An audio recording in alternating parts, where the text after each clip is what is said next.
Rajkot range IG Shri નિલેશભાઈ સાહેબની કડક સૂચના અને પોલીસ અધિક્ષક શ્રી જામનગરની માર્ગદર્શન અન્વયે જામનગર જિલ્લા વિસ્તારમાં નો ડ્રગ્સ કેમ્પેન જે ચલાવવામાં આવેલ છે તે અનુસંધાને અમારી દરેક ટીમોને જે નશાકારક પદાર્થો છે એના પરિવહન અને વેચાણમાં કડક કાર્યવાહી કરવા અર્થે સૂચના આપવામાં આવેલી હતી. જે સૂચના અન્વયે SOG PI Shri VB Chaudhary અને પંચેના પીઆઈ શ્રી કાસુરા દ્વારા ગત રાત્રિના રોજ એક કેમ્પેન આયોજન કરવામાં આવેલું હતું.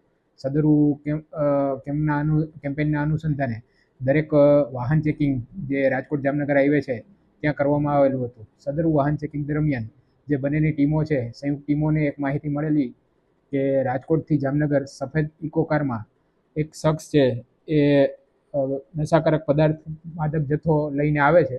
તે બાતમીના અનુસંધાને ફલ્લા ગામ પાસે આ વાહન ચેકિંગ દરમિયાન એક ઈસમ કે જેનું નામ હાજી ઉર્ફે દુનો આદમ ખફી ઉંમર વર્ષ 26 અને રહેવાસી જામનગરનાઓ પોતાની સાથે આશરે 2 કિલો 900 ગ્રામ જેટલા માદક પદાર્થ ગાંજાના જથ્થા સાથે પકડાયેલો હતો.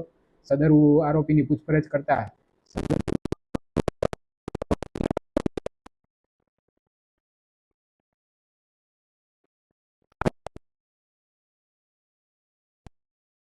નામદાર કોર્ટ દ્વારા ગુનાની ગંભીરતા જોતા દિન 7ના રિમાન્ડ મંજૂર કરેલા છે.